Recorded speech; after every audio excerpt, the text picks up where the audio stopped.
అందరికీ నమస్కారం. ఈ నెల 22వ తారీఖున వైఎస్ఆర్ కాంగ్రెస్ పార్టీ నన్ను సస్పెండ్ చేసినట్టు విడుదలైనటువంటి ఆ ప్రకటనకు ప్రతిస్పందిస్తూ నా అభిప్రాయం తెలియజేయాల్సినటువంటి అవసరం ఉంది కనుక ఈ వీడియో ద్వారా ప్రజలందరికీ కూడా తెలియజేస్తున్నాను.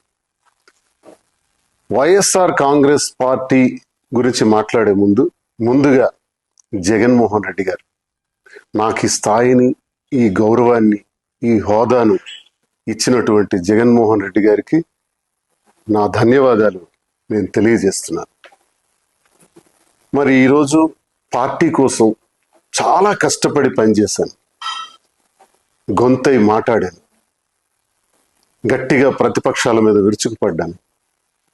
ఎంతో కష్టపడి పనిచేసినటువంటి నాకు అకారణంగా వ్యక్తిగత కారణాలు అన్నటువంటి కారణంతో నాకు సస్పెండ్ చేశారని తెలిసింది.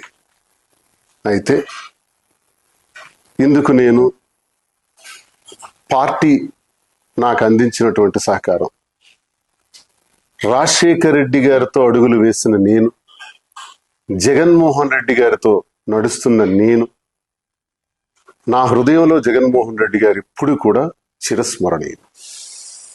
అయితే ఈ రాజకీయ క్రీడలో నేను బలయ్యానేమో అని నాకు అనిపిస్తుంది. అయితే నేటికి 25 సంవత్సరాలుగా ప్రజా జీవితంలో ఉన్నటువంటి నేను, ప్రజాసేవనే పరమావధిగా భావించిన నేను ఎప్పుడూ పార్టీకి ద్రోహం చేయలేదు, అవినీతి చేయలేదు, లంచాలు తీసుకోలేదు, అధికార దుర్వినియోగం చేయలేదు, భూ కబ్జాలు చేయలేదు. పార్టీ కోసం మాత్రమే అహర్నిశలు పనిచేశాను. ఈ జరిగినటువంటి పరిణామాన్ని నేను స్వీకరిస్తూ, సస్పెన్షన్ అంటే తాత్కాలిక విరామము. ఓకే, తాత్కాలిక విరామాన్ని ప్రకటించినప్పుడు నాకు ఒకటి గుర్తొస్తుంది. గురజాడ అప్పారావు గారు మాట చెప్పారు, విజయం కోసం విసుగుని వీడి విరామ మెరుగక పని చేయండోయ్.